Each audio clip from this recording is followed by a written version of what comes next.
Permasalahan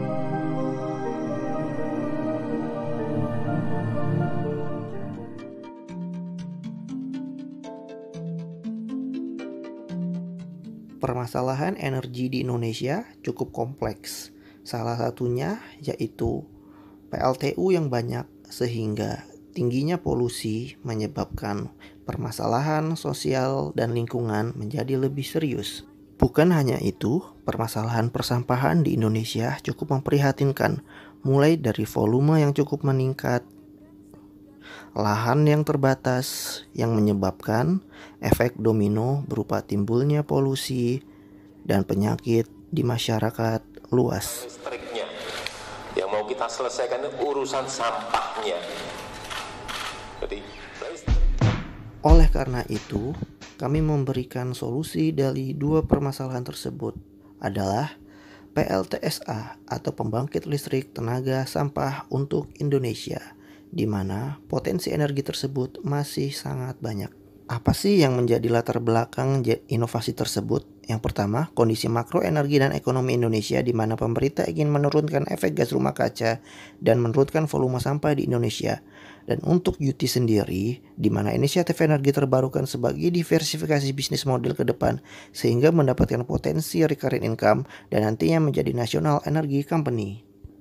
Dan bila melihat potensi yang ada di Indonesia, sebenarnya sudah mengerucut sebanyak 20 potensi PLTSA yang ada di Indonesia. 6 diantaranya sudah komersialisasi, 1 sebagai pilot project, dan masih ada 13 potensi yang akan dikomersialisasi. Tetapi ada permasalahan yang cukup menjadi perhatian. Yang pertama yaitu komersialisasi di mana tarif yang belum visible. Yang kedua, lahan di mana harus terintegrasi dengan wilayah sekitar. Dan yang terakhir yaitu pendanaan karena tingkat return yang sangat rendah. Tetapi dengan adanya Perpres nomor 35 tahun 2018 menjadi solusi dari permasalahan tersebut. Dan kami dari PT United Tractors tentunya banyak perusahaan sejenis terutama National Energy Company yang lebih kompatibel terhadap bisnis ini. Apa sih value yang akan dimiliki dan nilai tambah UT sebagai pemain untuk bisnis PLTSA tersebut? Yaitu agent of development. Yang kedua, kita memiliki aset yang cukup banyak yaitu AHMC Group. Yang ketiga yaitu new business model untuk setiap bisnis turunannya, strategic partnership. Dan yang terakhir yaitu menjadi clean and green energy sebagai upaya untuk memberikan nilai tambah hilirisasi persampahan nasional. Dan berikut bisnis proses dari PLTSA tersebut menggunakan teknik insinerator. Yang pertama yaitu proses pengumpulan material. Yang kedua yaitu proses pengeringan sampah dengan teknologi RDF.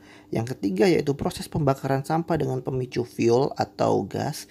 Yang selanjutnya akan memanaskan boiler dan akan menggerakkan turbin dan generator. Dan semuanya berupa otomasi di ruang kontrol dan monitoring. Dan turunan dari waste to energy ini cukup banyak. Mulai dari energi listrik, energi gas metan untuk pengganti gas, fly ash atau abu batu sebagai bahan konstruksi, dan pupuk padat dan cair sebagai nutrisi buat tanaman. Dan berikut timeline dan apa yang harus dikerjakan untuk memulai bisnis tersebut. Step pertama yaitu melakukan feasibility study dengan melakukan perencanaan yang komprehensif dan proses perizinan. Yang kedua yaitu proses pelaksanaan di mana berupa tender proyek, melakukan desain engineering detail, dan proses konstruksi yang kurang lebih memerlukan waktu 2 tahun. Dan yang terakhir yaitu proses upstream di mana commissioning dilakukan sehingga proses sampah menjadi energi dan turunannya menjadi berhasil. Kalau di breakdown bagaimana energi yang dihasilkan dari sampah tersebut, dari 1 ton sampah akan menghasilkan energi sampai dengan 100 kWh, energi gas 23 kg, pupuk padat sampai dengan 0,3 kuintal, dan 10-20 kg berupa fly ash. Dan untuk struktur cost sendiri bisa dikatakan bisnis ini low operational cost. Dan dari beberapa studi, biaya investasinya mencapai 30 miliar per megawatt. Dan untuk hasil yang diharapkan, yang pertama bagi UT, bila disimulasikan, revenue bisa mencapai 288 miliar per tahun. Bukan hanya itu, aset UT juga menjadi lebih produktif. Dan nantinya UT juga bisa menjadi National Energy Company. Bagaimana dengan makroekonomi Indonesia, di mana yang telah dijelaskan sebelumnya, efek gas rumah kaca bisa menurun hingga 10%, dan perekonomian Indonesia juga akan Sekian dan terima kasih.